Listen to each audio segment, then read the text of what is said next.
أعوذ بالله من الشيطان اللعين الرجيم بسم الله الرحمن الرحيم الحمد لله رب العالمين والصلاة والسلام على سيد الأنبياء وخاتم المرسلين سيدنا ونبينا بالقاسم محمد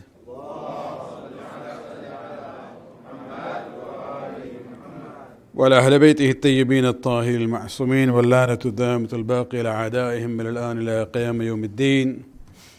Amma ba'd, sisters and brothers in Iman, Assalamu alaikum.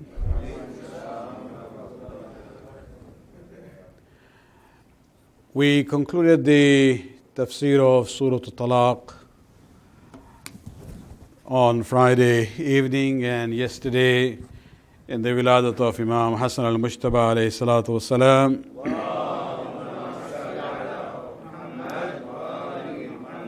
In a way, we discussed about the attempt by Banu Abbas to tarnish the image of Imam Hassan alayhi salam, especially in the context of using this label of the great divorcer about him. And we looked at it. I had to go through the presentation very quick, and I didn't realize at least the names on the PowerPoints that I had were correct. When I was talking about the person used from the descendants of Imam Hassan by Banu Abbas in order to kind of co-opt him in their struggle against Banu Umayyah, I probably was saying Muhammad Hanafiya. That's not the name. It's the name, as you saw on the screen, was Muhammad Nafs Zakiyya. So tonight I would like to, as I said, we still have tonight and tomorrow night. Will not this commentary of the Surah Talaq has concluded. But if you remember, those of you who have been coming regularly, we started with a discussion about marriage before we went into the commentary of the surah known as Surah Talaq, because there are two opposite things. Allah subhanahu wa ta'ala considers marriage to be ahab, the most beloved thing in his eyes, whereas talaq is considered to be abghadh, which means the most disliked matter in the eyes of Allah subhanahu wa ta'ala. And that's where we see that when it comes to the matter of marriage, aqd and nikah, the rulings are much simpler. It has been made more easier. Even, for example, the requirement of witnesses is not a must in the Shia fiqh. It is highly recommended so that people, the community would know that these two individuals have got married, but it's not a necessary part of the aqd. Whereas in talaq, at every step there were hurdles, timing wise, the state of the purity of the woman, the issue of iddah, the issue of witnesses, that it must be in presence of not just any two witnesses. There have to be two male adil Shia witnesses. So at every step before talaq, there were so many hurdles placed by the Sharia to not make it that easy. And so now, tonight I wanted to share with you something about the importance of the issue of marriage. And this is from the response that the Grand Ayatullah Sistani wrote to a letter which was sent to him by some university students who were also socio-politically active in their own cities in Europe. So it was a collective group who had asked him for advice. And this was issued about, I think, just late last year.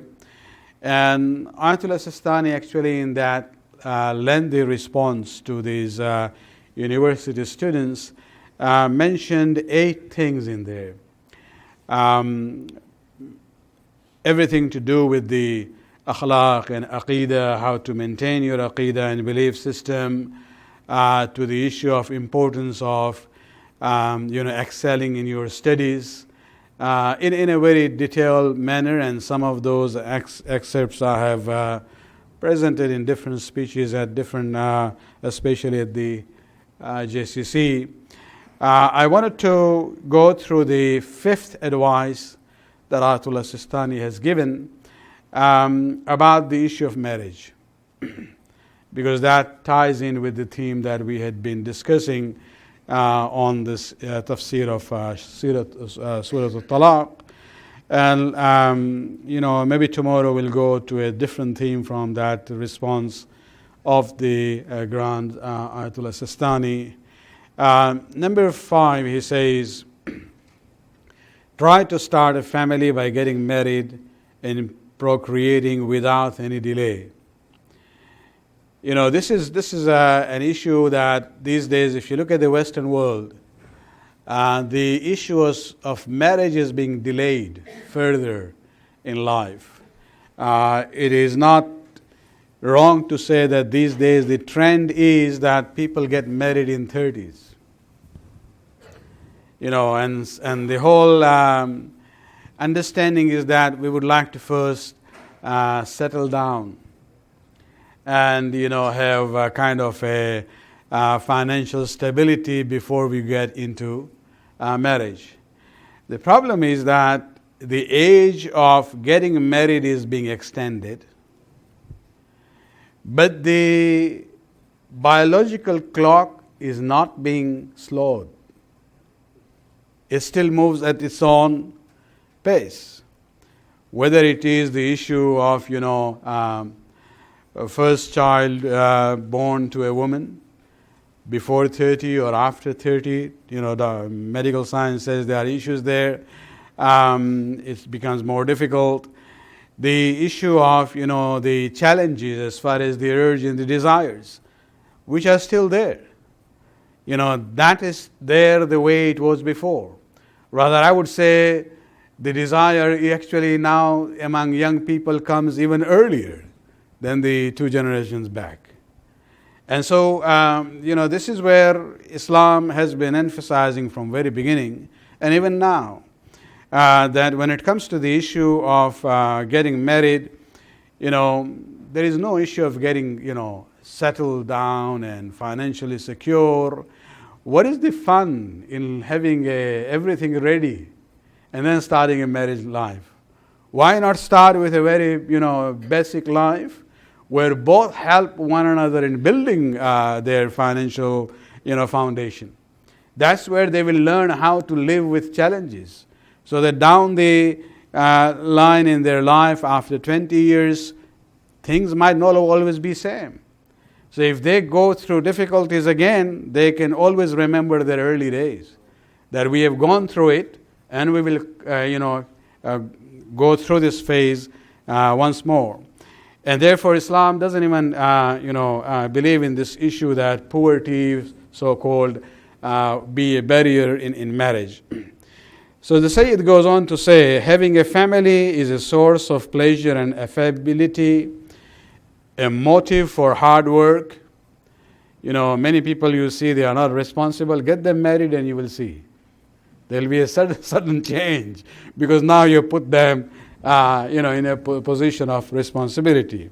A cause for sobriety and being responsible, an investment of energy for the future, a defense against forbidden and lowly deeds. It has been narrated that one who gets married has attained half of his faith or religion.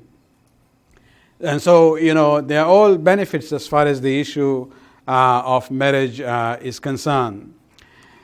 Foremost, marriage is a necessary course of life and a natural human instinct. Those who abandon it fall into trouble and are inflicted with dullness and laziness. And then, Sayyid Sistani goes into this issue, do not be afraid of being impoverished by marriage, because God, the Immaculate, has put many causes of abundance in marriage that one may not be aware of at first. When the nikah ceremony is done, the khutbah, at least the part of it which is used from Imam Muhammad Taqi alayhi salam's khutbah in his marriage.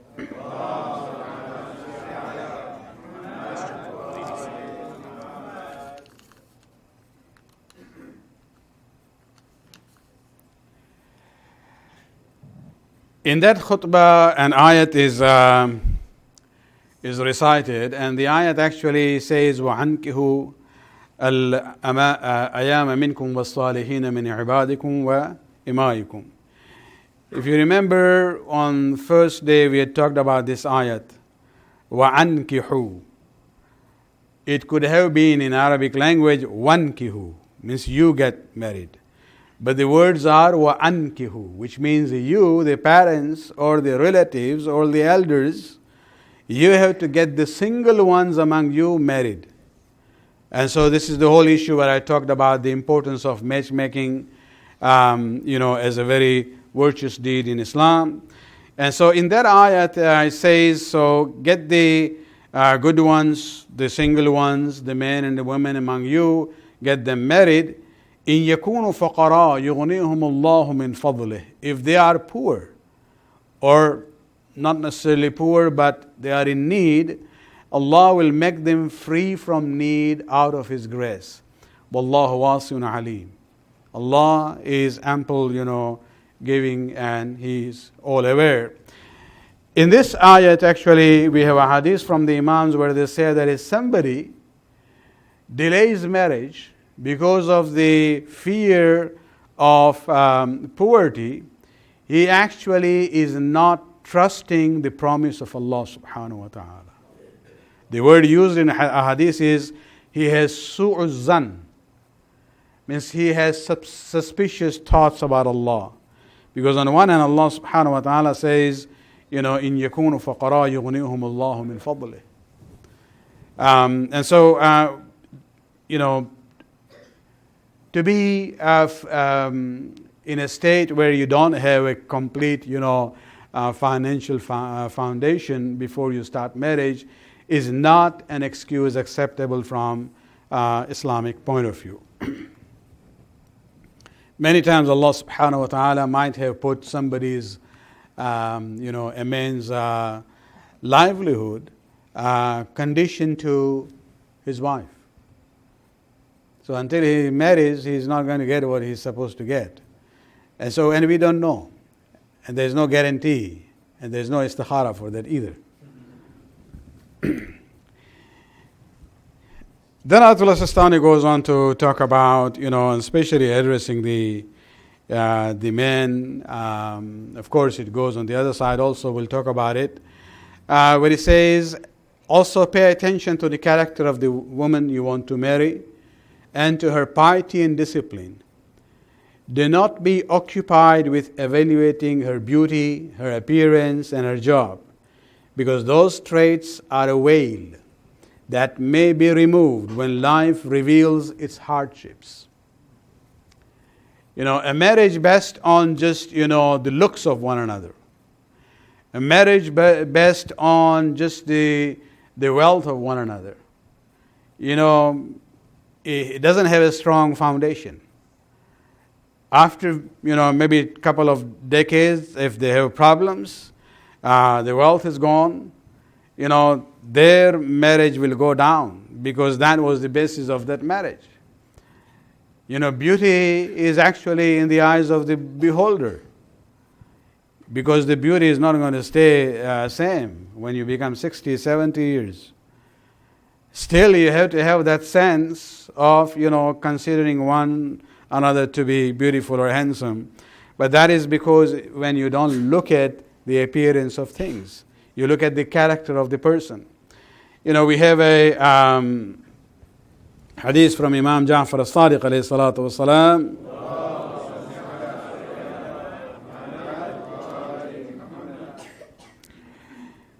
Before I come to that, there's a statement from Sistani that it says there are warnings in the hadith against marrying a woman merely for her looks. And also, moreover, one who marries a woman for her piety and character will have a blessed marriage.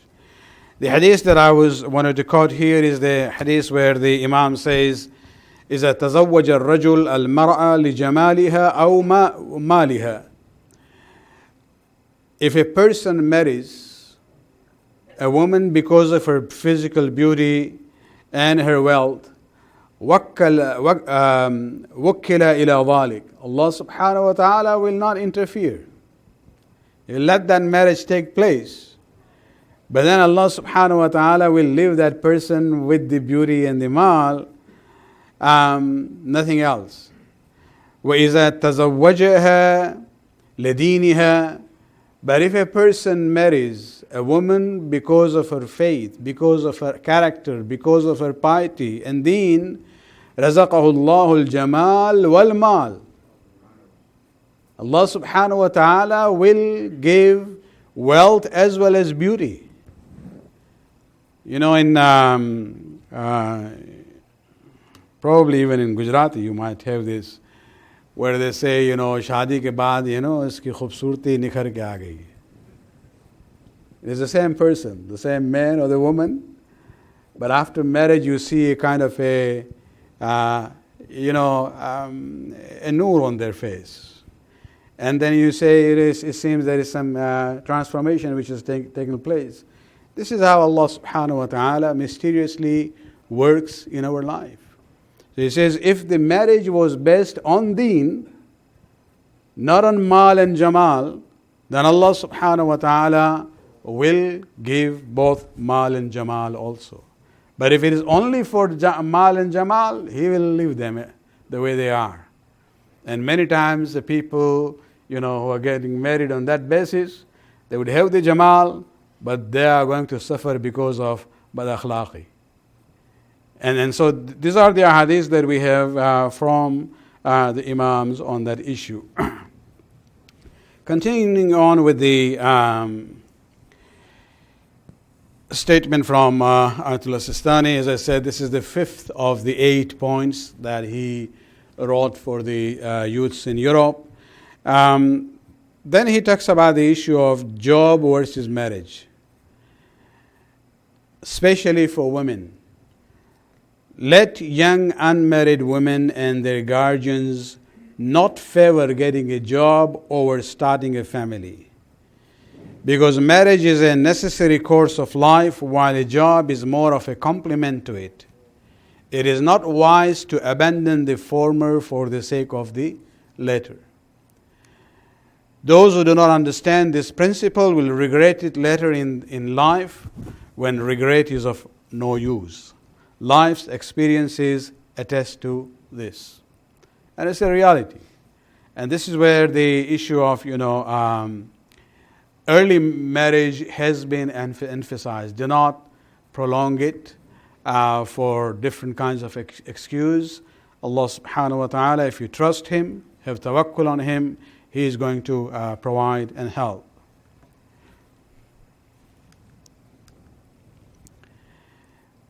Then he talks about the issue of the guardians. And this is about, in fiqh there are actually 3 opinions among the mujtahideen based on the differences in the ahadith about the vilayat of the father over the daughter. That when a daughter in her first marriage needs the permission and the consent of the father. This is there in order to, safeguard the reputation of the daughters. Nothing more than that. It cannot become an obstacle in the way of getting them married. And this is where Sistani is actually talking about it, where he says guardians are not permitted to prevent their daughters from getting married, nor are they permitted to put obstacles in their way using improper traditions not required by God. And then he gives a couple of examples. Because sometimes, because of some cultural values which are not in sync with the Islamic values, the marriage is being postponed and postponed and postponed. And this is where Ayatullah Sistani says that yes, the guardian or the father has the vilayat, but the vilayat is not absolute. It has a purpose, and if the father basically misuses it, then he no more has the wilayat on that matter. One, he is saying asking for exorbitant dowers, or dowry, or mahr. In some cultures, it has become an issue that they ask such a huge amount of mahriyah that the marriages are delayed and delayed and delayed. There are sometimes, you hear about 5 or 7 years engagement. And I'm not just talking about the people in the West. No, this is some of the very traditional Muslim societies, where because of the huge amount of mahr that the family would put, it is being postponed, that the fellow cannot afford. And this is where Islam says, this is not a security for divorce or anything like that. It's just a symbolic act, a gesture from the man to the woman, that you accepted my proposal. It doesn't even have to be monetary. As I said about it, it can be a very symbolic thing. Maybe instead of saying I want 14 gold coins in the name of the Masumeen, mashallah, Masumeen are also coming in and gold coins are also coming in. Just think about it. 14 gold coins in the name of Masumeen. Well, make it into 14 roses in the name of Masumeen. Either of the choices would be acceptable from the Shari'i point of view. It doesn't have to be the issue of money. And when that becomes a barrier, this is where Sistani singles out that issue of asking for exorbitant dowry. This is not acceptable. Number 2, or waiting for cousins and Sayyids. This is more about Sadat. Where the marriage is being delayed because somebody is not from our own Zat, our own culture, our own Qawm. And this is where it's important, of course, when we talk about culture, there has to be some kind of a affinity between the two. But the main criteria is deen and akhlaq. All these other things, there is no issue of tribes and qabila. Among some Arab tribes, the cousins have the first right. Only if they don't, propose, then other proposal will be considered. But there is nothing in Sharia about it. And so this tribal tradition, or even insistence that it has to be Sayyid if they are Sayyid, because Islam talks about it very clearly, where we say al-mu'minu kufwul mu'mina. A mu'min man, a believing man, a Shia Isna Ashari man is compatible in marriage to a Shia Isna Ashari woman. That is the main criteria. All other things are secondary. That cannot become a basis of saying, because he is not from our tribe, or not Sadat, or I'm from Kutchi culture, I will not marry in Gujarati culture. Now this used to happen, I've been told, in Mombasa in old days. Kutchi will marry only among Kutchi, or Gujarati will marry only among Gujarati, or the issue that we see, among the Sadat from South Asia will only marry among the Sadat. These are all cultural things. There is nothing to do with religion. One hadith on this line, let me share with you, is from Imam Ja'far as-Sadiq alayhi salatu wassalam.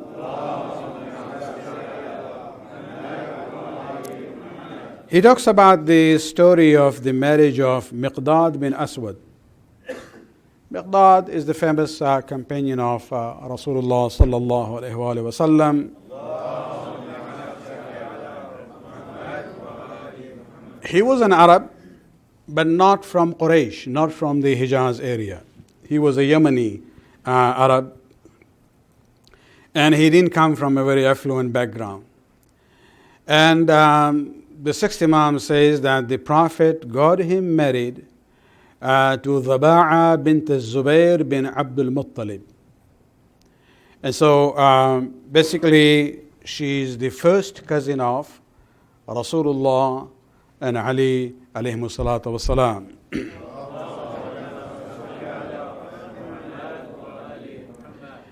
And so the sixth Imam then says that إنما زوجها المقداد, that the Prophet got her married to Miqdad, or got Miqdad married to her, so that these standards of marriage will go down. This all tribal Zat-Pat, these issues, caste issues, this will go down. And this is where the Prophet basically emphasized that you should know inna akramakum indallahi atqakum. Imam included this ayat from Surah Hujurat, that the most honorable person in the eyes of Allah subhanahu wa ta'ala is somebody who is righteous, who is pious. Not black and white or from this tribe or that tribe. And this is actually the ayat as a conclusion to what came before there. Well, Allah subhanahu wa ta'ala says, Ya ayyuhan nas, إنما خلقناكم من ذكر وأنثى, we have verily created you from one male and one female, Adam and Hawa. All of you are children of Adam and Hawa. وجعلناكم شعوبا وقبائل. Then Allah says we divided you into different tribes and nations. We like variety. So Allah also says I like variety among human beings. All of them are from Adam and Hawa, but there is variety there. Different color, different features, different body size, but all of them are from Adam and Hawa. لِتَعَارَفُوا. Allah subhanahu wa ta'ala says so that it's easier for you to recognize one another. إِنَّ أَكْرَمَكُمْ عِنْدَ اللَّهِ أَتْقَاكُمْ. Allah doesn't look at the tribe and the color or a physical feature of a person. He looks at the taqwa of the person and says the most honorable person in the eyes of Allah is the one who is most muttaqi. And Zubair basically was the full brother of Abdullah and Abu Talib. Means their father and mother both were. It's not that they were step brothers, no. So you have Abu Talib, Abdullah and Zubair. Rasulullah is from Abdullah, Ali is from Abu Talib, and this lady Zuba'a is from Zubair. And this is just one example that the Prophet himself conducted this marriage within his own family members in order to show that there is no issue of this tribal evaluation as far as marriage is concerned. Then Sayyid Sistani ends with this statement here, and this is the fifth end of the last statement from number 5 of the 8 advices, where he says, God made fathers the custodian of their daughters. They have this wilayat only so that they counsel their daughters and choose the best option for them, not to create hurdles and obstacles in the marriage based on cultural values. And then he goes to the extent of saying, one who confines a woman, referring to the guardian, for other than her interest is to get married to somebody who is kufu, who is based on the iman and akhlaq, has committed a sin that endures as long as her suffering. As long as she will suffer, he is sinful and has opened one of the hell's doors upon himself. And so this is just one statement that we have from the long advice that Ayatullah Sistani has given. I given the website here. You can go and look at the entire document which is there. Inshallah, we'll see whether we go through another of his advice for the youths in the western part of the world. Salawat.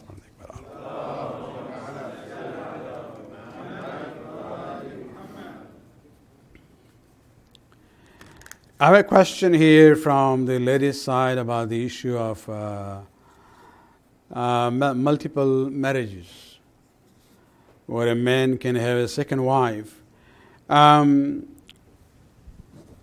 Whether he has to justify that he has a valid reason. From the Shari'i point of view, that's not a requirement. Since Quran has allowed 4 marriages, but of course the conditions are very strict.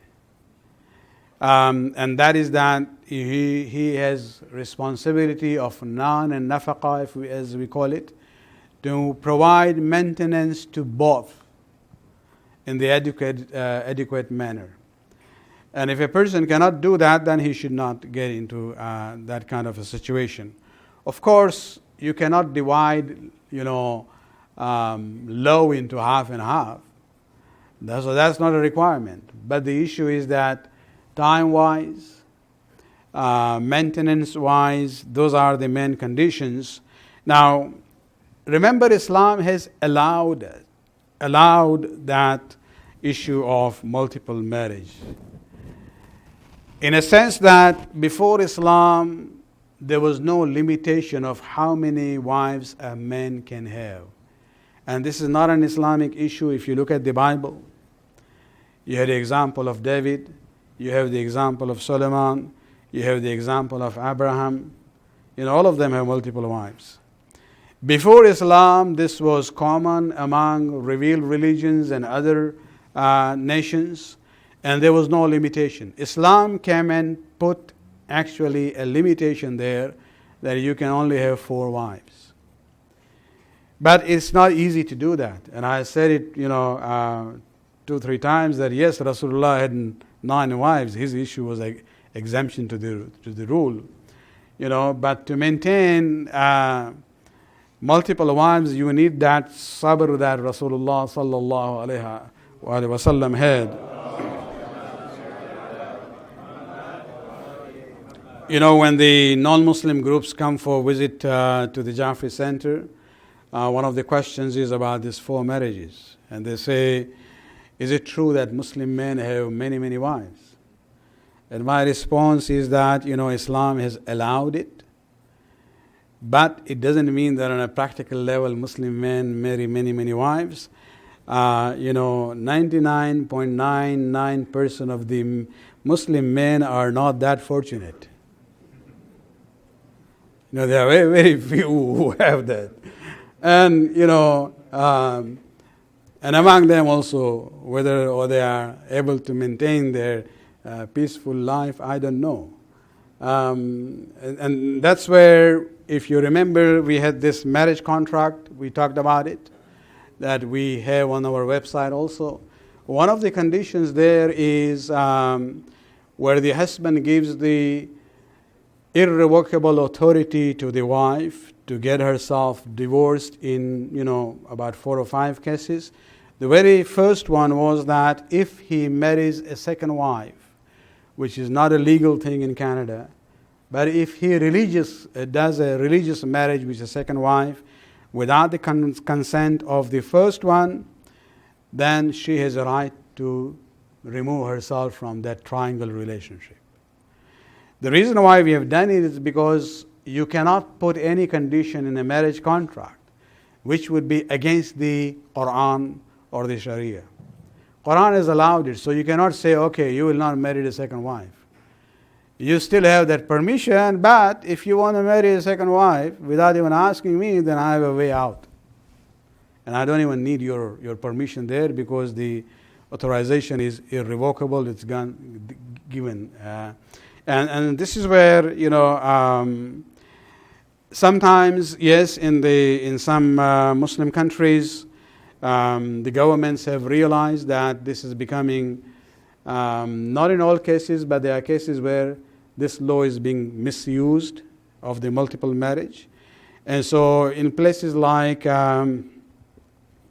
Iran Egypt, and I think even Pakistan, I'm not sure about it. It is a requirement before a person goes for the second marriage, they have to go to the family court and prove that they have the basis to go ahead with the second marriage. So they have to go actually prove to the family court that they are, eligible from the religious point of view to get the second wife. But as I said, this is not something that common. It is there in the Sharia, but it's not a common issue in that way. We have about 5 minutes more. Any questions on what we have discussed or in the previous sessions?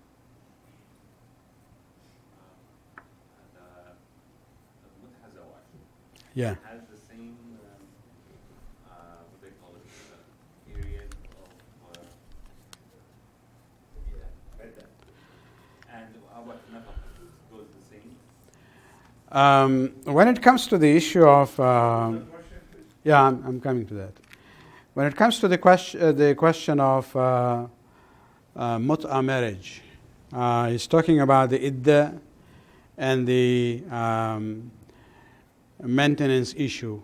Let me, make a very clear statement. If you go to my book on marriage and morals in Islam, I talked about it in detail.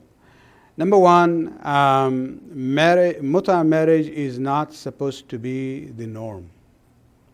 It is there for certain situations where a permanent marriage is not possible. And we have many hadiths. Of course, we believe this was allowed by Rasulullah. It is allowed in the Quran. And it was the second Khalifa who actually prohibited that. But we don't take his prohibition as a part of, basis of the Sharia. But if you look at the hadiths that we have from the Imams, during the time of the sixth Imam, because these fiqhi schools, Hanafi, Maliki were starting, and then you have Imam Ja'far as-Sadiq alayhi salam at the same time.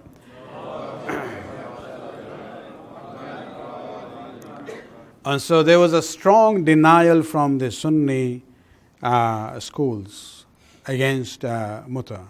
And this is where the sixth Imam finds himself in a situation that he has to clarify the Shi'i position. And therefore you will see that the tone of the Imam is very kind of aggressive, saying, no, this is halal, there is no problem in doing it. But once the opinions of the Shia fiqh and the Sunni fiqh were clarified, so that the Shias know what is our opinion, you will see when it comes to the practical level by the time of Imam Raza alayhi salam's time.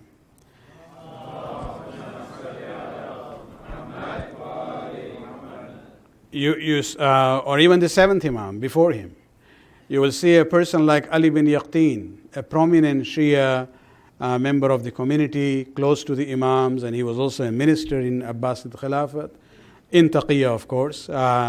He came to the seventh Imam and he's talked about mut'a. And Imam said, why you want to do that? If you really have a need, you can have a second permanent wife with all responsibilities. This is where you see that the tone of the ahadith from the sixth Imam's time and the seventh and eighth Imam's time changes. Sixth Imam emphasized on it just to clarify the Shi'i position vis-a-vis the Sunni position. And so what I would say is that it's first of all not the norm. Number two, it is done when a permanent marriage cannot take place for whatever reason.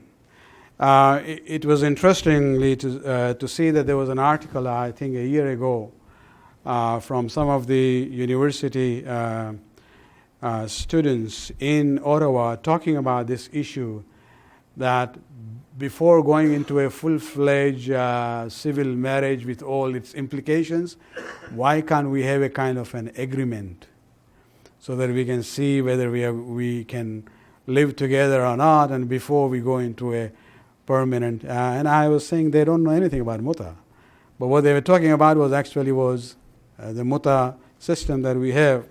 And so it has its own, usage. But again, misuse is a problem. But because of the misuse, you cannot say that the law is to be shunned and totally cancelled. Now, as far as the iddah is concerned, in case of muta, is 2 months. And when it comes to maintenance and the right of inheriting one another, these issues are all open to negotiation. If it is included in the aqd of muta, it will be part of the agreement. If it is not, then it is not part of the agreement. So even, for example, is the wife obliged to stay in the same house as the husband and only live if he has the consent? All these issues are open to discussion. So the difference between a permanent marriage and a muta marriage is that permanent marriage, there is a whole package. You cannot pick and choose there. The issue of maintenance is there. Responsibilities on both spouses is there. The issue of inheriting one another, you cannot cancel those things. But in muta marriage, all these things are open to negotiations.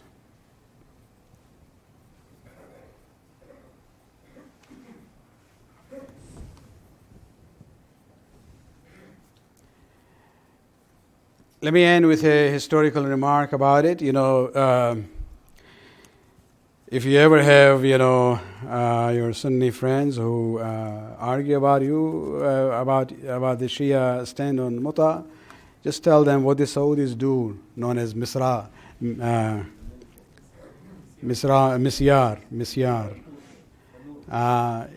All different names, but it's actually the same thing. They just want to run away from it. And tell them, go and look at history.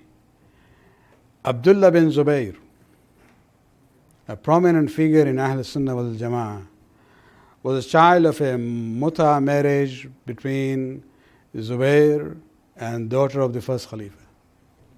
So before they come and condemn this whole institution, they have to look at their own history there. Abdullah bin Zubayr was a child from that muta wedlock. ربنا آتنا في الدنيا حسنة وفي الآخرة حسنة وقنا عذاب النار برحمتك يا أرحم الراحمين.